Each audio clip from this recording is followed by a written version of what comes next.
Hi అండి. మరిగే వాటర్‌లో కమలా పండు తొక్కలు వేసి చూడండి. మీరే ఆశ్చర్యపోతారు. ఈ టిప్ తెలుసుకునే ముందు చిన్న రిక్వెస్ట్ అండి. మన ఛానల్ ఎవరైనా ఫస్ట్ టైం చూస్తున్నట్లయితే ప్లీజ్ అండి ప్రీవియస్ వీడియోస్ చూసి మీకు నచ్చి కంటెంట్ ఉంది అనుకుంటేనే ఛానల్‌ని సబ్స్క్రైబ్ చేసుకోండి.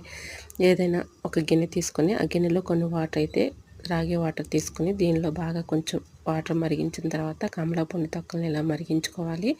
ఇలా మరిగేటప్పుడే కొంచెం అల్లం ముక్కను కూడా వేసి రెండు కూడా బాగా మరిగించుకొని ఏదైనా ఒక గ్లాస్లో ఇలా స్ట్రైన్ చేసుకోవాలండి. ఇలా స్ట్రైన్ చేసుకుని ఈ వాటర్ని చక్కగా మనకి ఇలా శీతాకాలంలో కానీ వర్షాకాలంలో కానీ ఎక్కువగా దగ్గు జలుబు ఉంటూ ఉంటుంది కదండి. దగ్గు జలుబు చక్కగా తగ్గిపోతుందండి. ఎన్ని మెడిసిన్స్ వాడినటువంటి దగ్గు జలుబైనా కూడా ఈ విధంగా చక్కగా కమలాపండు తొక్కలను అలానే అల్లం కూడా వేసాం కాబట్టి చాలా చక్కగా రిలీఫ్ అనేది ఉంటుందండి. ఒకసారి ట్రై చేయండి, చాలా బాగా వర్క్ అవుతుంది.